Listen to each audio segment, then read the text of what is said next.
Muy buenas noches, mi nombre es Freddy Guevara Ruiz, estudiante del doctorado en Derecho de la Escuela de Posgrado de la Universidad César Vallejo. En esta oportunidad vamos a hablar con respecto a un trabajo de investigación que estamos desarrollando como parte del curso de investigación 1. ¿Qué es lo que estoy investigando? ¿Cuál es mi preocupación? Según un reporte del Ministerio de Salud, el MINSA, anualmente más de 20.000 niñas entre 11 y 17 años se han convertido en madres en el Perú. O sea que estamos hablando aproximadamente de 60 niñas por día que se convierten en madres en el Perú. Si bien es cierto, la política de salud sexual y reproductiva del Ministerio de Salud y de educación sexual en relación a los niños y adolescentes se basan básicamente en evitar que éstas queden embarazadas. Pero, ¿qué pasa con aquellas niñas que se quedan embarazadas? A partir de que una niña se queda embarazada, nadie le protege. Están totalmente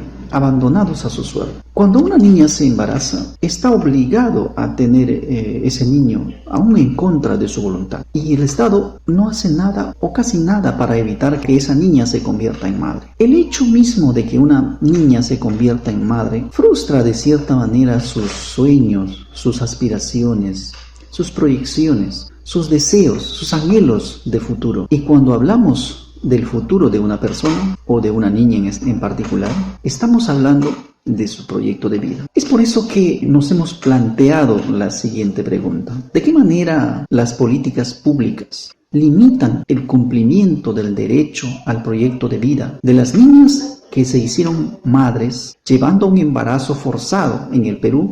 Y el periodo de investigación es del 2015 al 2020. El curso de investigación 1, para efectos del trabajo final, se ha dividido en 5 productos académicos. Y el producto académico número 1 está referido básicamente al diagnóstico previo a la investigación. Uno de los ítems principales del producto académico número 1 es el interés del tema. Personalmente, estoy totalmente involucrado con el tema, totalmente interesado en el tema, debido a que necesito tener evidencia empírica, necesito tener pleno conocimiento en qué medida las políticas vigentes del Estado en este momento están evitando el cumplimiento del derecho al proyecto de vida de las niñas, toda vez que estas, una vez que se embaracen, terminan totalmente desprotegidas por el Estado, liberados a su suerte, ya que ellas se hacen cargo de casi todo el proceso ya sea de llevar el embarazo, de tener al bebé, y su vida después del nacimiento circula alrededor de las necesidades del niño, de las necesidades del niño. El hecho mismo de que la madre o la niña, en este caso, se dedique ya a la crianza del menor, del niño, de su hijo en todo caso, abandona sus prioridades personales. Ese hecho de abandonar sus prioridades personales afecta su futuro o pospone su futuro, y nadie le garantiza que vuelva otra vez a tomar el ritmo, el rumbo de sus anhelos que ella tenía antes de hacerse madre o antes de quedarse embarazada y tener a un niño en brazos. Con respecto a la información sobre el tema a investigar, debo decir que he conseguido buena cantidad de información al respecto gracias a los repositorios principalmente de la Pontificia Universidad Católica del Perú, de la Universidad Autónoma de México, de la Pontificia Universidad Católica de Chile y de la Universidad de Buenos Aires. Eso es con respecto a bibliografía. Pero con respecto a sentencias del Tribunal Constitucional, el repositorio del Tribunal Constitucional me ha aportado buena cantidad de información al respecto. Con respecto a la asesoría de tesis para llevar a cabo este proyecto, debo decir que contamos con la asesoría permanente de catedráticos de la Escuela de Posgrado, específicamente del doctorado en Derecho de la Universidad César Vallejo. Por lo tanto, aquel tema estaría totalmente zanjado. No sería preocupación. En relación a la viabilidad del presente proyecto en la que estoy encaminado en este momento, con respecto a la viabilidad económica, puedo decir que Si bien es cierto, los recursos económicos no son abundantes, pero tenemos lo suficiente como para poder llevar a cabo esta investigación, ya que la investigación durará más o menos 2 a 2.5 años hasta que termine el estudio del doctorado en Derecho. En relación a la viabilidad jurídica, puedo decir que el proyecto de vida pues es un bien jurídicamente protegido que está inmerso pues en el principio de interés superior del niño y también en el principio de libertad y dignidad de la persona. Estos principios están pues reconocidos pues por la Convención Internacional de Derechos del Niño. Por lo tanto, una característica de derecho fundamental especial.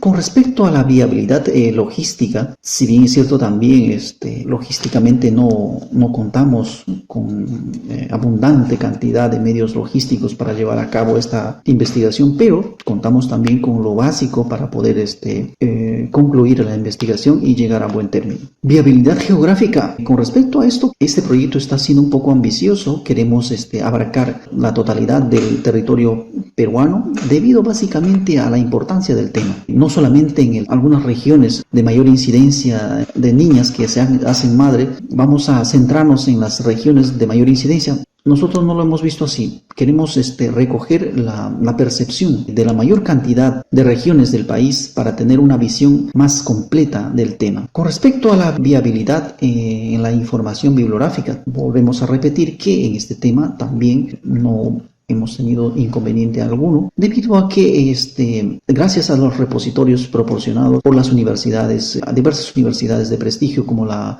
Católica del Perú, la Católica de Chile, la UNAM de México, la Universidad de Buenos Aires y el repositorio del Tribunal Constitucional, nos ha permitido pues recopilar buena cantidad de información para poder armar básicamente el marco teórico de nuestra investigación. En relación a la disciplina y la organización académica, debo decir que generalmente yo me dedico de 2 a 3 horas diarias a la investigación en este tema, y los fines de semana básicamente son todas las horas del día, siempre y cuando no tenga clases en el doctorado de la universidad. Por lo tanto, las horas que le estamos dedicando a la investigación son lo suficientes como para poder llegar a buen término.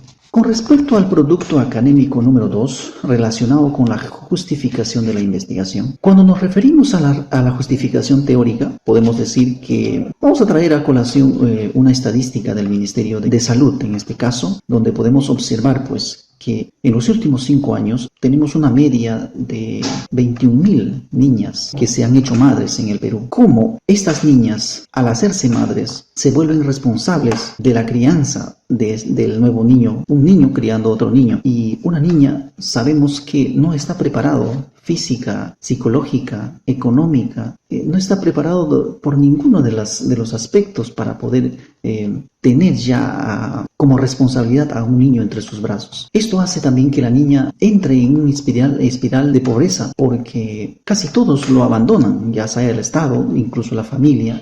A veces también la persona que le embarazó también le abandona. Esto hace pues que la niña sea vulnerable a entrar en un círculo de pobreza que es muy difícil salir. Una vez que entras en la pobreza, salir de ahí es bien complicado.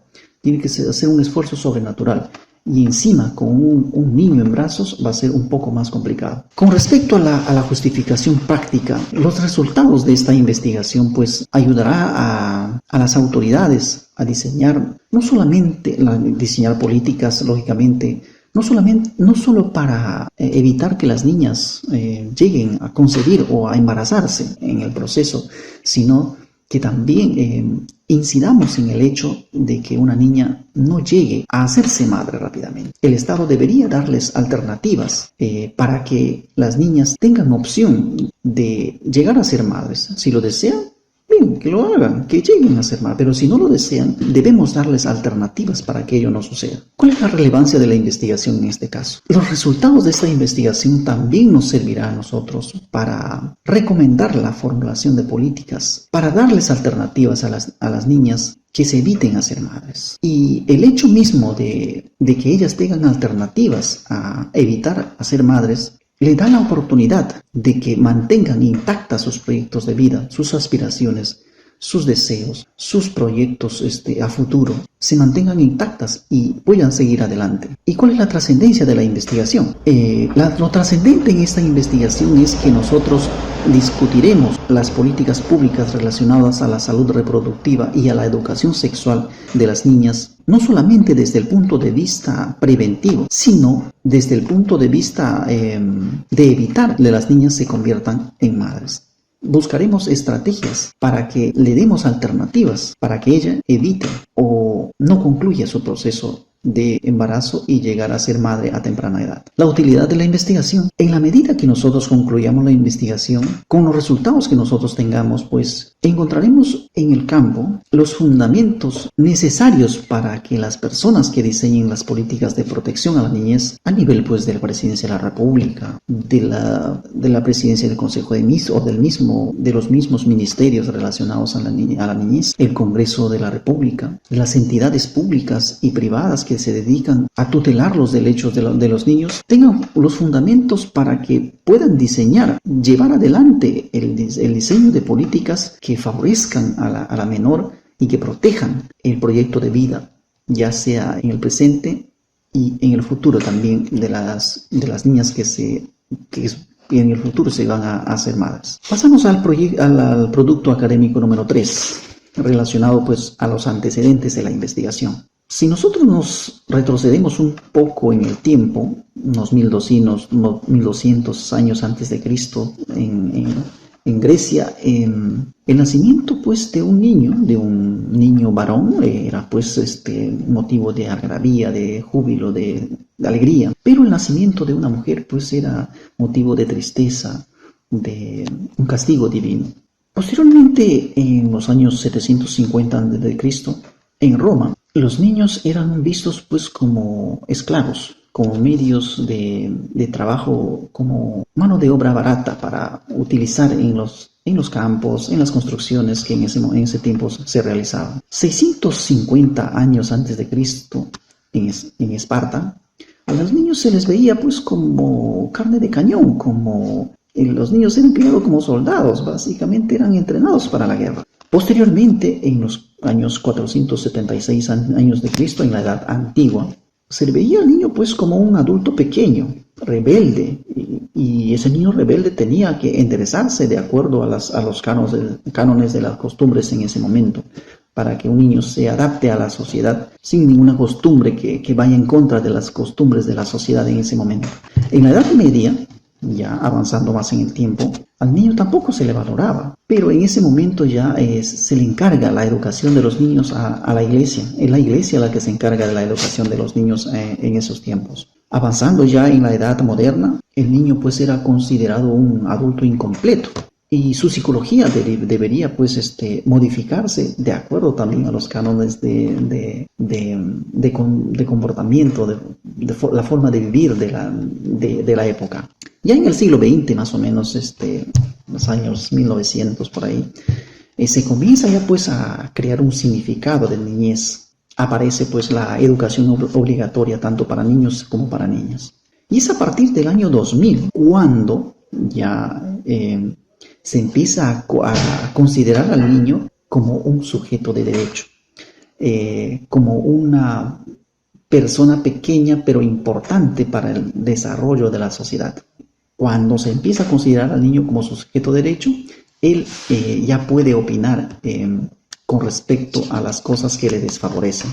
¿Y cómo fue evolucionando pues los derechos del niño? Más o menos en los años 1920, la cofundadora de la ONG Save the Children, la señora Eglantine Jebb, redacta pues la primera declaración de los derechos del niño. Esta declaración es adoptada en 1924 por la Sociedad de Naciones Unidas, aprobándole e incorporándole pues en la Declaración de Ginebra. Posteriormente, en 1948, la Asamblea de las Naciones Unidas pues adopta la Declaración Universal de los Derechos Humanos y en el artículo 25 establece que el niño tiene derecho pues a cuidados especiales. Posteriormente, en el año 1959, la Asamblea de las Naciones Unidas también aprueba la Declaración de los Derechos del Niño. Es una versión mejorada de la Declaración de Ginebra del año 1924. En esta declaración ya se reconocen los derechos del niño, pero no tiene carácter obligatorio para los demás estados. Situación que se cambia a partir de 1989 cuando la Asamblea de las Naciones Unidas pues aprueba la Convención Internacional de los Derechos del Niño. Es aquí donde se le reconoce al niño ya pues como un sujeto de derecho.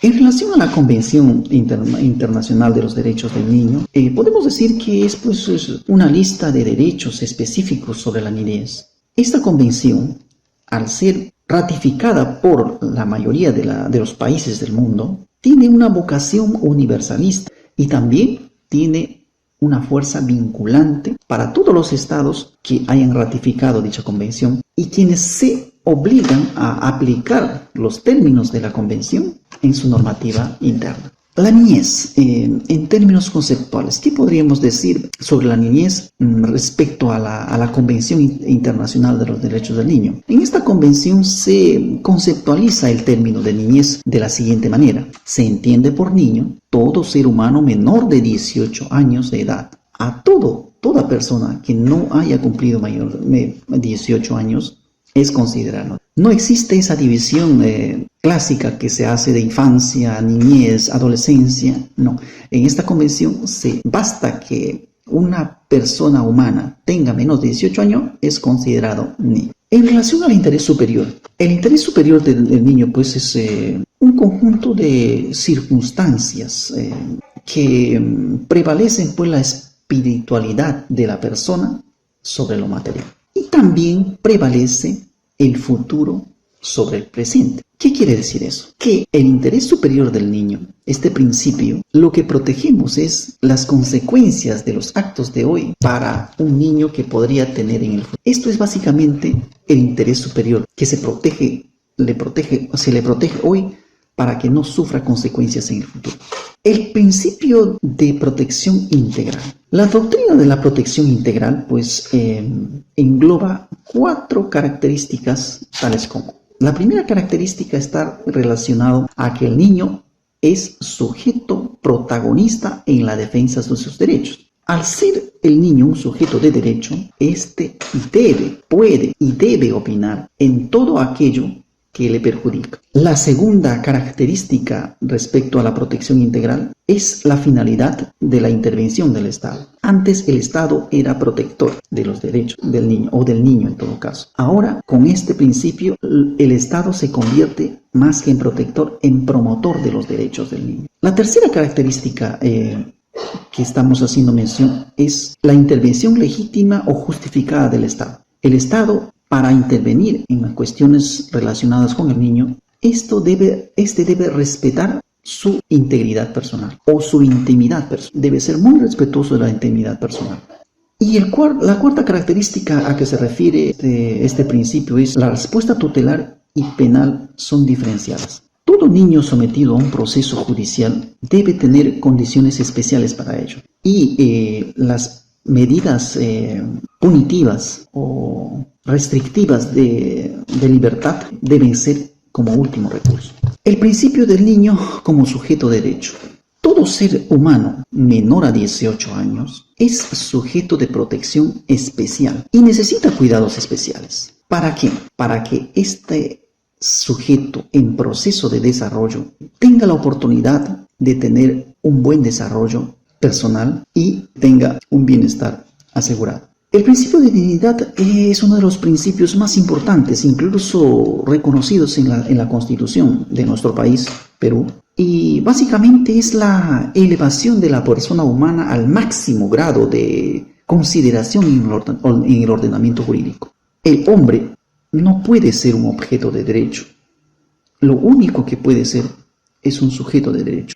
En relación a las políticas públicas, una de las variables de este trabajo de investigación, podemos decir que una política pública es un proceso social e institucional con la finalidad de regular y modificar las conductas. Las políticas públicas se establecen para eso, para direccionar las diversas actividades que desarrolla el Estado en relación a las actividades que desarrolla también las personas en su quehacer diario. Es una forma de control, es una forma de parametrar los actos que desarrolla el Estado y que también desarrollan las personas que viven en un determinado territorio. En relación a las políticas de salud sexual y reproductiva, sabemos que los derechos sexuales y reproductivos pues son derechos fundamentales de toda persona, básicamente referidos a la libertad de decidir cuántos hijos tener, dónde tenerlos y en qué momento tenerlos. A eso está toda la política reproductiva, debería estar centrado en esos principios básicos. En relación a la política de educación sexual, el Ministerio de Educación ha diseñado la política de educación sexual a los menores de edad, básicamente como de acompañamiento socioafectivo y cognitivo del estudiante. Cabe recalcar que la política de educación sexual del Ministerio de Educación solo tiene carácter preventivo. Las políticas de anticoncepción de emergencia.